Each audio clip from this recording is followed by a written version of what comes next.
Hi, my name is Harrison Lessons, and this video is to show you why I deserve to be included in the cast of Unbreakable.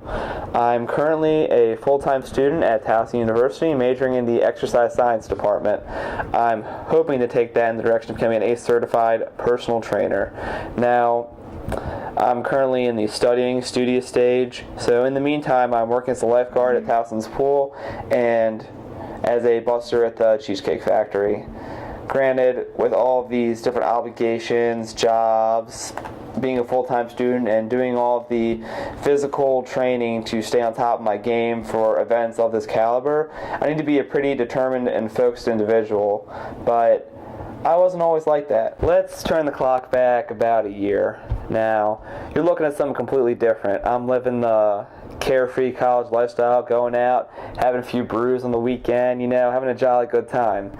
But one night, stuff got kind of out of hand. I had a few more drinks than I would have liked to, and I ended up in the hospital. I was that guy.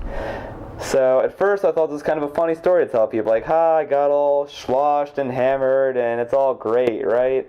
But the more I thought about it, the more I realized how absolutely embarrassed I was about this whole situation. I had to make my parents pay for all sorts of hospital bills. I had to have my friend carry my drunk self all the way up the road back to our campus. And when I thought about all this, I had this intense feeling of regret. I mean, I had just turned 20 like a few days beforehand, and something about that little 2 in front of that O made me realize, maybe I need to mature a little. Maybe I need to find some direction in life and not just keep doing this whole cyclical process of just making the same mistakes over and over again. So that's when I began to think, when people look back at me a few years down the line, how do I want them to remember me? As some sloppy, drunk mess who couldn't handle their business? Or someone who actually made an impact in someone's life? Where they go and say, hey, Harrison Lessons actually made a difference in the way I do things. Doesn't drink, doesn't smoke, studies hard. Definitely think he'd be a good candidate for the show. Very unbreakable. Harrison is one of the most fit kids I've ever met. He's very dedicated to his workouts. So that's why I decided things needed to change now. So I went through a bunch of self-reflection and introspection over the following weeks, and I came to one stark realization that the only thing holding me back in life was me. I had all these pent-up feelings of regret and feelings that I should have tried harder in life all the 20 years prior. Maybe if I tried harder in football in high school, I wouldn't have lost every single game I played. Maybe if I had tried harder in school, I wouldn't have had to just settle for Towson University and could have kept my options open. So then it became clear to me what I needed to do. I needed to dedicate maximal effort to every single global aspect of my life. Not just physical activity, not just school, everything. So I can never look at myself with feelings of regret. So I can never look at myself in the mirror with feelings of disgust. And I needed something to work for that would personify this new change in mindset I had. And that's when I found the world's toughest Mudder. So a few months beforehand, I had done the Tri-State Tough Mudder, which to that point was the craziest thing I'd done in my entire life. It was 12 miles of crawling through mud, over top of barriers, weaving through cargo nets, and we even got electrocuted. Like, who does that? But then I saw the prospect of a 24-hour version of this race. How could I turn that down? If any of this video thus far has meant anything to you, there's no way I could turn away from this. So I checked the date. It's on my 21st birthday, December 17th. It was so clear and simple at that point. I had to push myself farther than I've ever been pushed before. I supplemented my existing SEAL-FIT regimen with ultramarathon training. SEAL-FIT is a mix of plyometric circuit training with intense powerlifting that not only aids your physical fitness, builds your mental fortitude. Something I was going to need when lasting through a 24-hour race, when diligence is going to separate the men from the boys out there. These workouts repeatedly brought me to the brink of failure. The intensity and duration would tempt me to quit every single day. But I told myself something. If some little SEAL-FIT workout was going to break me, how the hell was I going to last through a 24-hour race? is the short-term pain of muscle failure really worth the long-term pain of regret? This was all about delayed gratification. I told myself, no matter how bad things went, no matter how painful things got, that there would be some reward for all this. I felt my chances were as good as anybody else out there. The level of fitness that I was at was probably around the level of fitness that a lot of other people doing this race were at. But the one thing that would separate me from everybody else was heart. Our bodies were going to fail us a lot faster than our minds were.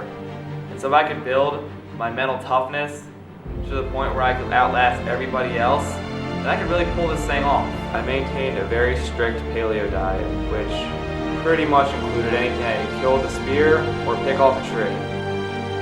Meats, vegetables, fruits, eggs. I cut myself off from all the simple pleasures of life. People wondered how I held it all together. People wondered how I balanced all these different responsibilities and stayed so focused on my goal. But I felt that inspired people. I felt that helped people get more physically active. I felt what I was doing helped people pay more attention to their studies. Exactly what I set out to do a few months before. Combined with all the ultramarathon training I was doing, I felt, given the 11 months I had to prepare, that I was ready.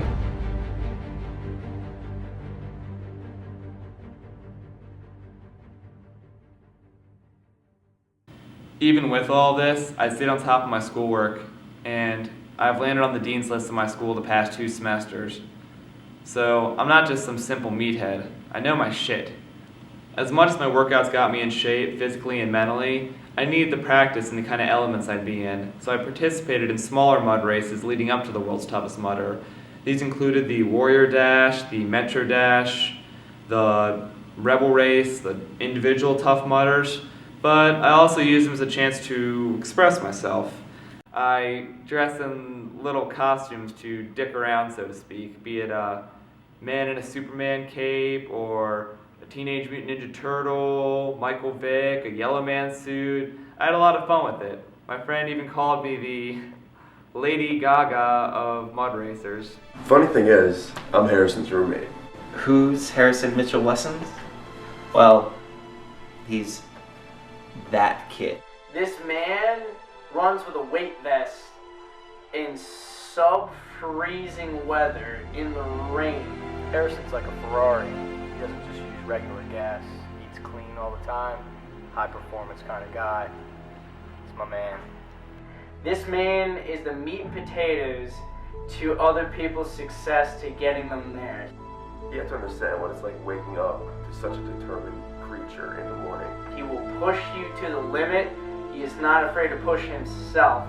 He does not quit. He never quits. He does not know the word. That just made me wonder, how does this kid have the drive to wake up at 6 in the morning and do however many push-ups and run however many miles?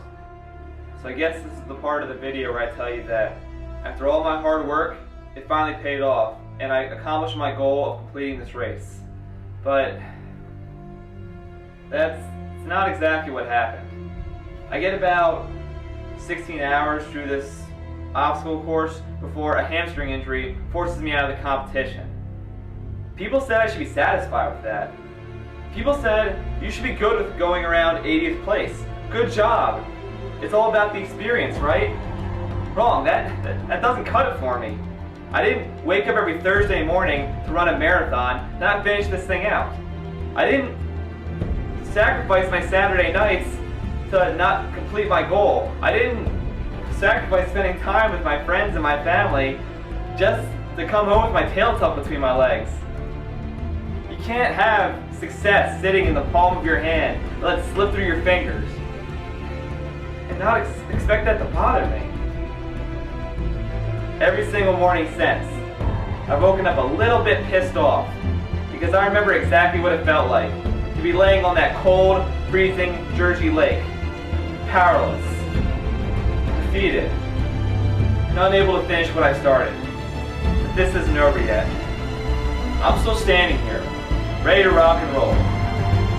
Someone once told me that life is 10% of what happens to you and 90% of how you react to it. And I swear to you, absolutely nothing's going to stand in my way this time around. So Unbreakable, here's my challenge to you. Break me. Prove me wrong.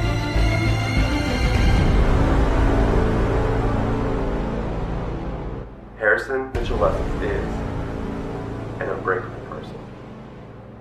Bam, motherfucker, I'm the best.